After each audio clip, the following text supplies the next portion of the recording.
Whether we like it or not, as business leaders, crisis comes. It happens. For anyone who's been in business longer than 2.5 years, we faced COVID together. Now, if you're starting a business in 2023, we're now facing a recession. Now, that's an external factor that we don't have much control over. However, we do have control over how we handle our response and honestly, how we guide our team through it. So what I love about the guest that you're about to listen to is that John Robertson is not just incredibly gifted with conversation and with the ability to communicate, but he's got a ton of experience. And so one thing that I also appreciate is he's written a book about this entire concept. And I think his title of his book truly covers this concept and how we as business leaders should respond to it. And the title of his book is Run Toward the Roar. And so I think that you guys are going to love this episode. If you want to know how to respond to crisis, how to prepare for crisis in your organization, how to handle those tough team members, those tough clients, then you guys are going to love this. So sit back, relax, and enjoy this next episode of Good Business. Well, I'm your host, Clay Vaughan, and I'm best known as the CEO of Good Agency, a full-service marketing agency and production company that helps you market your business and share your story. Now, before we get going with this week's episode, I want to drop a quick note to any business owners listening in.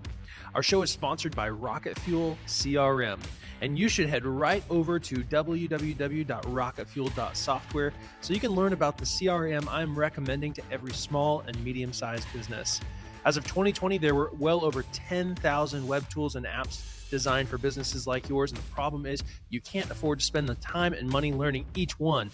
Rocket Fuel CRM combines nearly every marketing tool out there into one unique system. So check it out at www.rocketfuel.software. You can try it risk-free with a 30-day money-back guarantee today. Alrighty, let's dive right on into this week's episode of Good Business.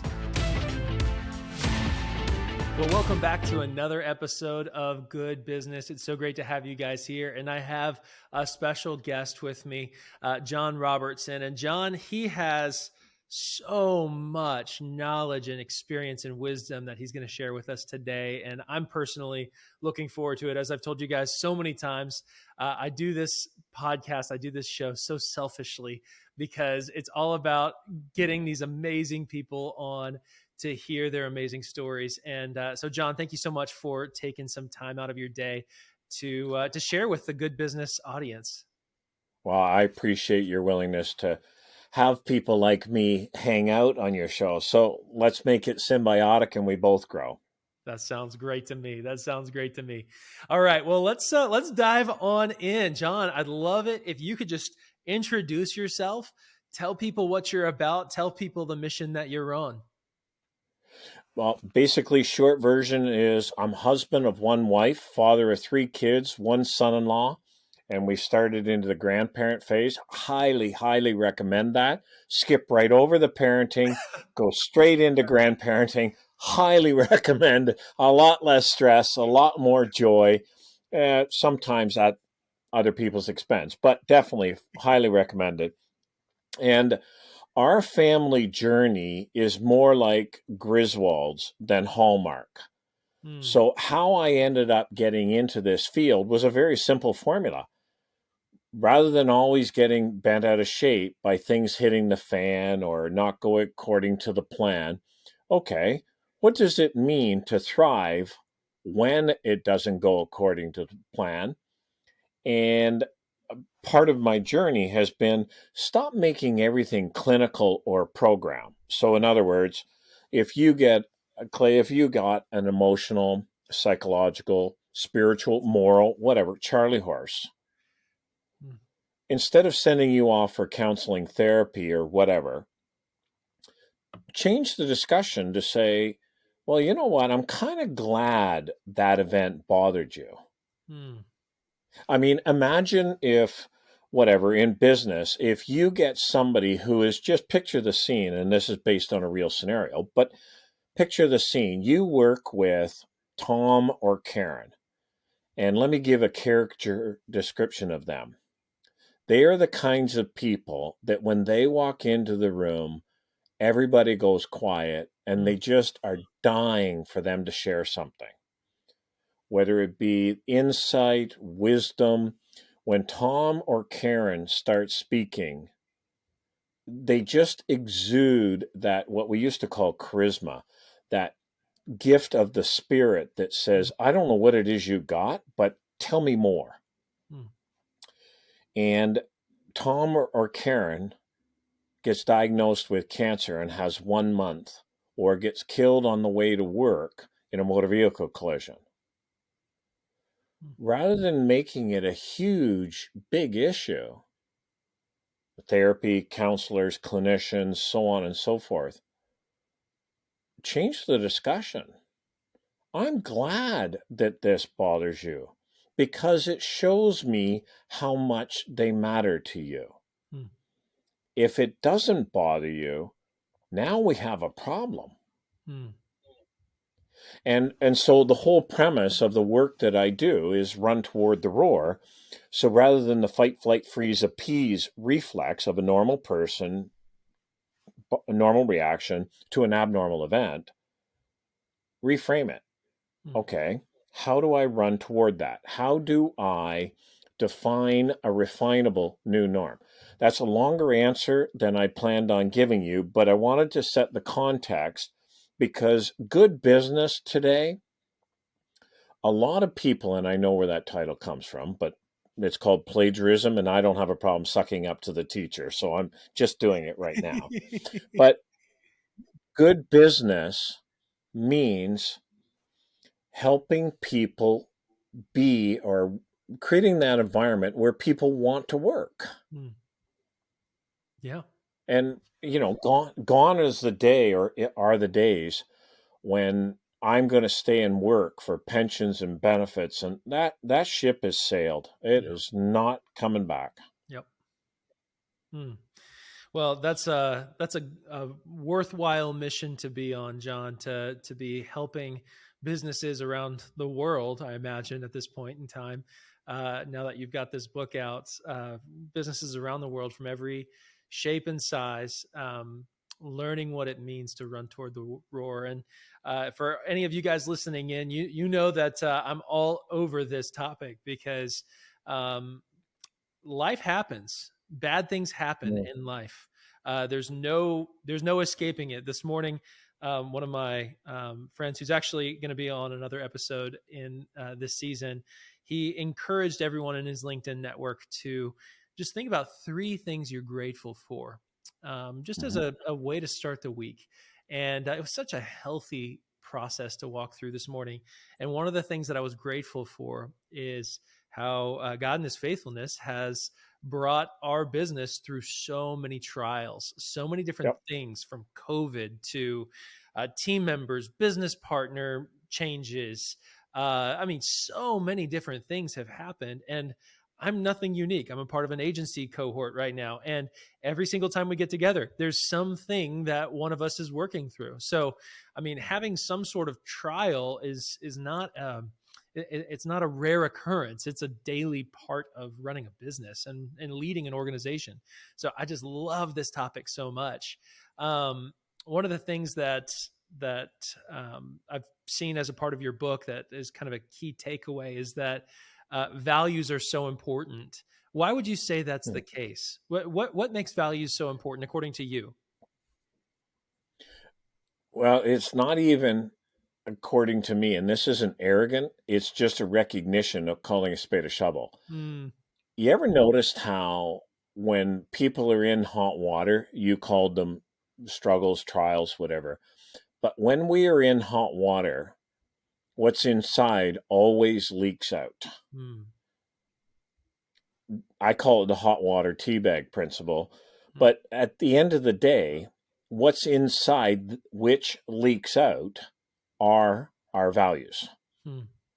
And values are always short term costly for long term benefit. So, for example, Clay, if you and I work together and I want you to trust me or respect me or follow me so that I can be your guide, there will come a point when you may not like me. And I have to make that values choice to say which value is more valuable. And likability or trustability, respectability. Because sometimes, when parents go through this all the time, at some point, most of us as parents have to make that decision. Do I want to be my kid's friend, or do I want to be their parent where they can trust and respect me? And those moments suck, because I don't know of anybody who doesn't like to be liked, myself included. I'm a 2 on. Oh, go ahead. Were you going to No, keep going? no, I was just going to say, and the whole term of evaluate, how do we do that if we don't know what our values are? It's so true. One of the struggles that we've been going through, we love serving our clients, and I'm a 2 on the Enneagram, so I love helping people. I absolutely love guiding people, helping people, and I'm also a people pleaser, which is always a hard thing in business when it's impossible to please everybody. It just is. And we've had a specific situation with a client recently, and I try to be as vulnerable as I can in these episodes. And we've had one client that we can't make happy.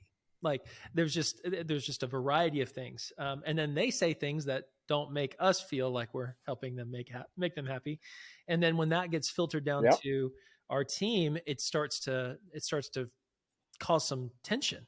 And I'd love to explore this concept of this hot water teabag effect, because I think you're hitting on a point that feels a little bit too close to home for today, but it's this issue. Okay, so Clay, let me be rude, and I'm going to do the very thing that I got my mom's voice going off in my head saying, "John, don't interrupt." But quiet, mom, quiet, mom. Do it. You're here.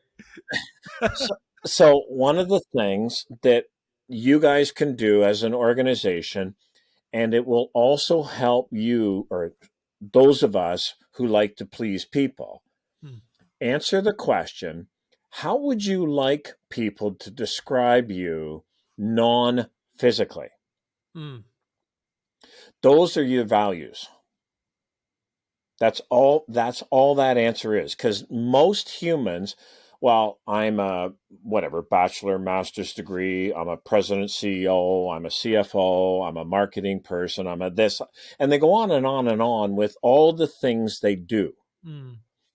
But what I've come to understand, and I haven't found anything to contradict it, we are called human beings, not human doings. Oof, that's good. So therefore, if my definition of who I pretend to be, a human being, is how do I want you to describe me non-physically?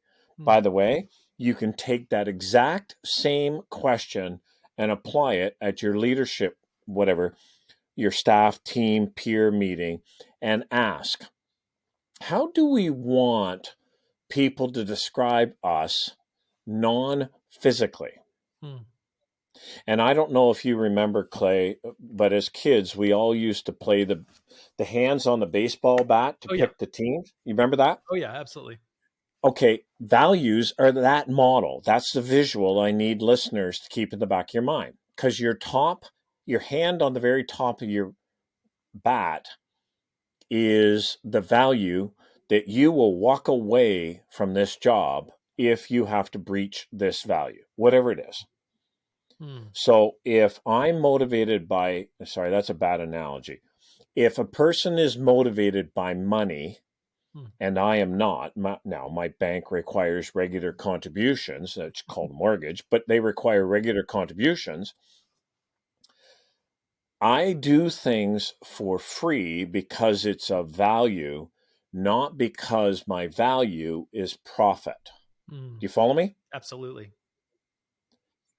So therefore, with the client, when the values are clear with your colleagues, how do you want people to describe you non-physically? Then we can go to the client or the stone in the shoe relationship and say, listen, this is how we want people to describe us non-physically. And what I'm experiencing right now is a stone in the shoe in our relationship. Can you help me to understand how I should interpret these behaviors? And then describe the behaviors in the exact same way an ump or a ref would describe a play on the field. That's fantastic. That's fantastic. Yeah, and what it does is makes the discussion, because most conflict will happen around two areas, values and personalities. I call them natures. And when think about the collision. It's called a flashpoint. Think about the collision. When I don't know what my values are, and I don't know what my nature is, personality, and the other person doesn't know their values and don't understand their nature, do you see? It's kind of like smoking in a room filled with gas. Yeah. Yeah, man, that's so good. And you're inspiring me right now to. So we have core values, and we've held to them so tightly for so long, and we talk about them just this morning in our team meeting, we say them and we talk about them, and for us, integrity is regardless of the cost. We're united to be honest, to live morally, and to humbly serve others. That's what integrity means to us. So when you're evaluating, go ahead. Okay, Clay, let me just show you the problem with value and I know that you're the host and I'm commenting on your business. Bring it. This has never been one of my strong suits. I had one woman take me aside and she said, "You know what your problem is, John?" And I said, "I have many problems. Which one do you think is my problem?" And she said, "You're the little boy in the Emperor's New Clothes." Oh, that's funny. And I said to her, I said, "Well, thank you. No, that's not a compliment. Not everybody wants to hear that the emperor is not wearing anything." Yep. Well, that's where I come from. But the reason I'm sharing that with you is, let me illustrate one of the biggest problems that happens around integrity. Integrity consists of two factors, ethics and morals. Morals are what you see. Ethics are what I profess.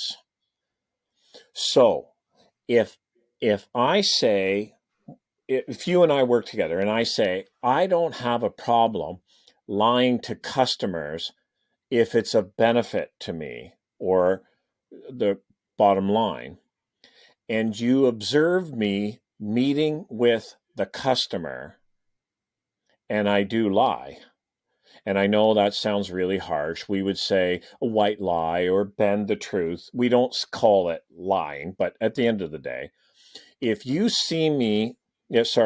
heard me say I don't have a problem not telling the truth to a customer, and you see me with a customer not telling the truth, I actually have integrity. Yeah.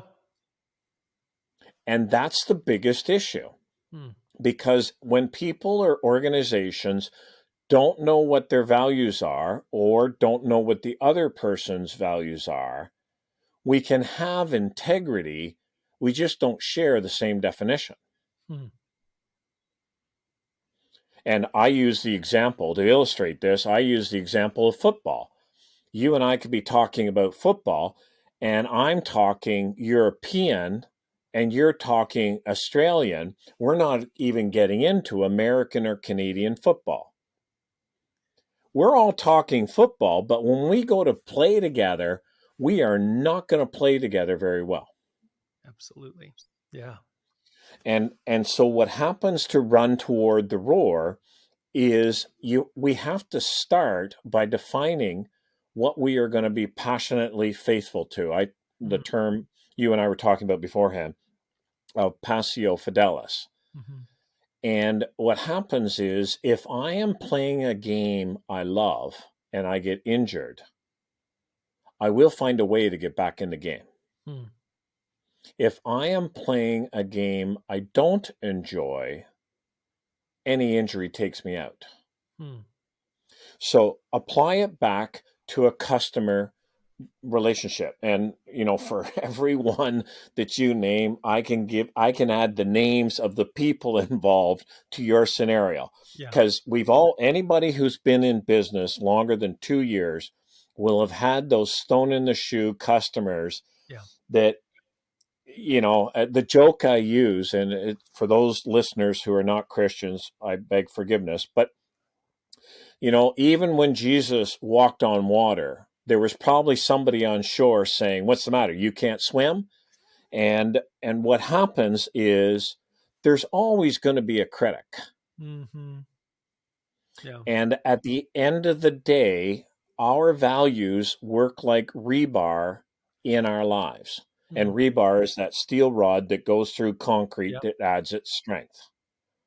Mm. And so when we are dealing with those clients, those customers that are stone in the shoe, now we can have a discussion about the behaviors that we are seeing.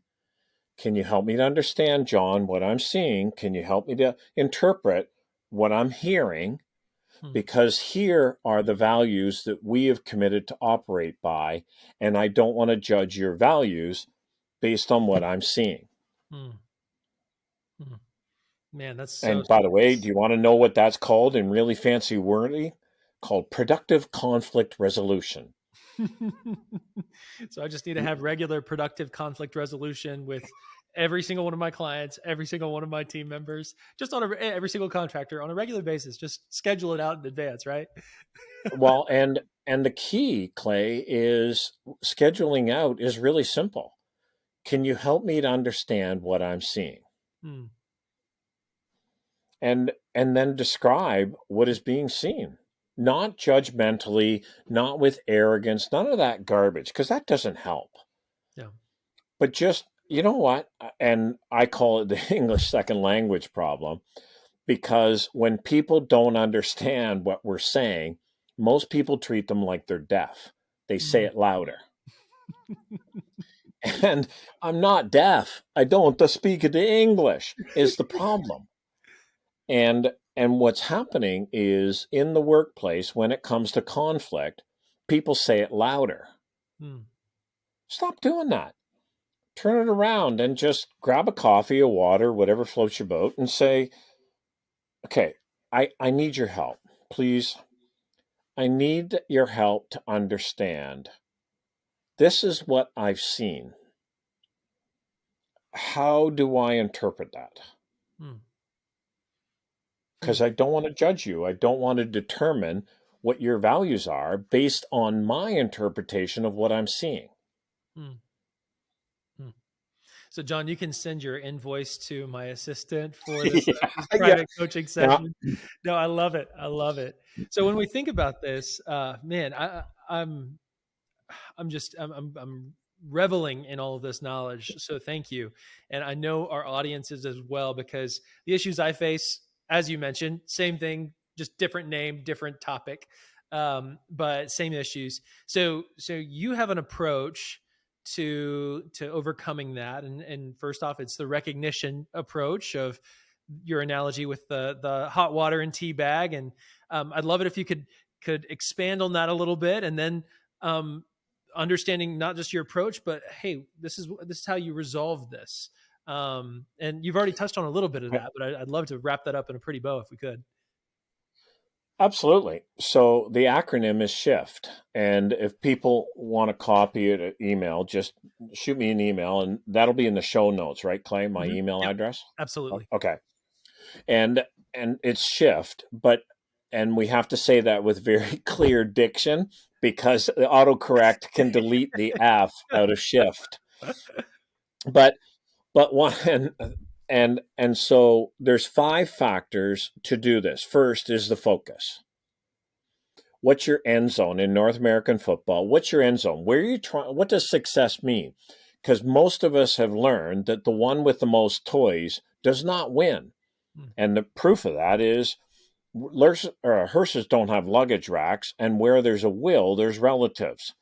The one with the most toys does not win. So what is the focus? Mm. That goes back to how do we want people to describe us non-physically? The second is the harness. I call it because it's that alignment piece. If I'm not in alignment with values, so if Clay and you and whatever, a bunch of other people are all working together, you and I do not have to share the same values, but we do have to share values that can work together. So if, like, go back to that profit, if one of our team members values profit above all else, then I'm going to be on a collision course with them. And based on what you shared, you will too, because there is that value of service and excellence that will collide with profit. And it's just the hands on the bat again.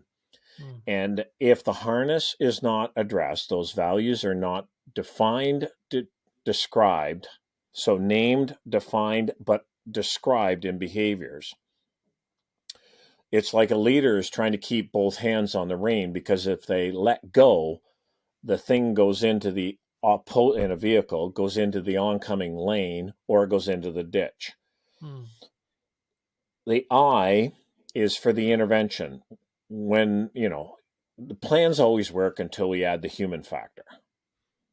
So when the plan doesn't work, what's the intervention? What are we going to do? Or are we just going to sweep it under the carpet and say, let's just pretend that everything gets along? To illustrate this, I was doing some crisis intervention training last week at an organization, and one of the security personnel for this workplace died by suicide. That was on I don't remember if it was the Monday or the Tuesday. I started the training, and he was a young guy. He was in his 30s or 40s, so relatively speaking, young person. And what happened was the leaders tried to run around and provide support, but obviously they missed people, and they didn't get support in the right way to everybody. I've already heard from one of their leaders this morning.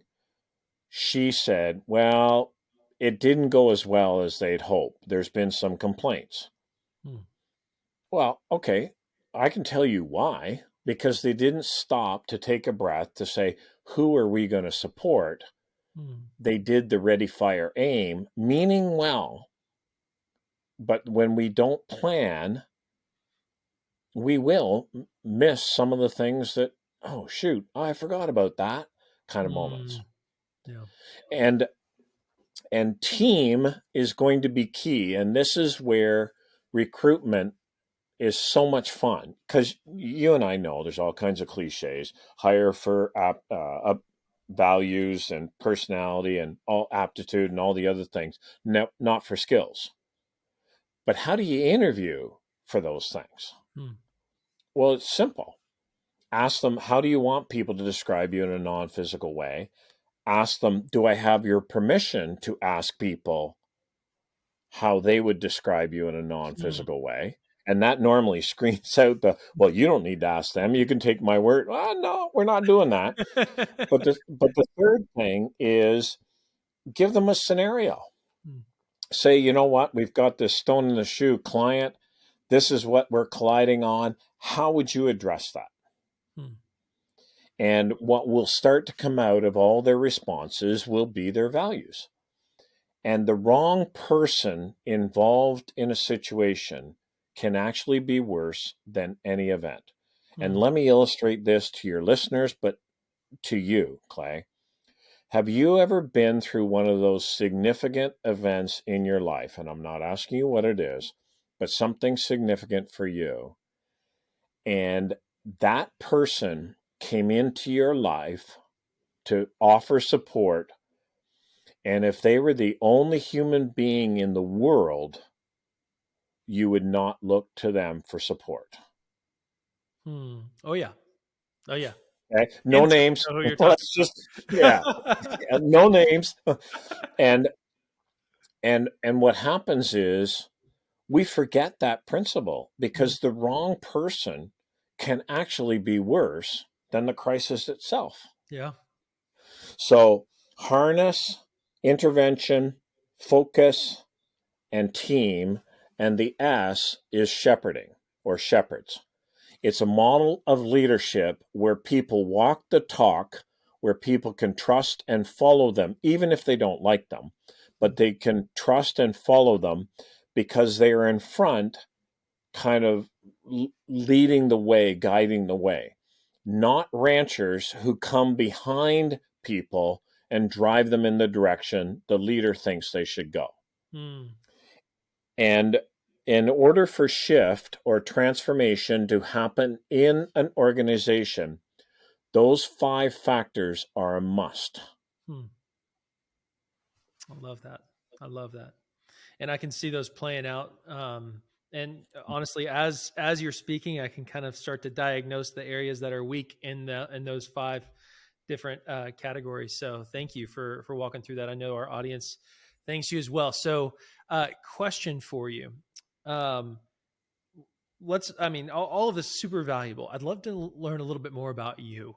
What's your background in this? How did you get into this? And why is it so important to you? Well, so how I got into it, I actually started out as a clergy years ago. My kids think I went to school with granite and a chisel. I'm not that old. We did have electricity. But one of the things that I kept seeing, and I saw it through all my university, is transfer of information seldom results in transformation. Most of us need people around us who are authentic, who say and do the same thing. We call it commitment. Who are enthusiastic. That's that fire in the bones. They're willing to roll up their sleeves and are willing to be of service or willing to be servants or whatever I'm supposed to call that. And what I started to learn was when I was meeting with people in crisis, stop fixing, diagnosing, or counseling. Start looking at it from a coaching perspective to say, okay, John, they got a Charlie horse. Their spouse has announced they're leaving. So a relational Charlie horse, depending on a person's perspective, a moral Charlie horse, psychological Charlie horse, emotional Charlie horse. Rather than sending them off for counseling, how can I help them work through that Charlie horse so they get back in the game, so that whether it be their own work, their kids, their other relationships don't get toxified by the one Charlie horse. And then what came out of that was in a small town. Have you ever lived in a small town, Clay? I have. Yeah. Itty bitty one. Okay. And you know the rules in a small town, right? Like if you get a phone call from that family, whatever their name is, you either say yes and go do it, or you're moving. That's about right. Yep. And the same thing happens in a workplace, but because there's 2 leaders, there's the ones that have the titles and there's the ones that everybody listens to. Yeah. And when you get a phone call from the leader that everyone listens to, we either go and do it or we're looking for new employment. And where we used to live was one of those small towns. In the neighboring town, we had a hospital, community hospital. And he called me to say, we've had a horrific motor vehicle collision and nurses are getting walloped. I need you to come and talk to them, John. I said, okay, PJ, about what? He said, well, John, it's 20 minutes from your house to this hospital. That gives you 19 to figure that out. Click.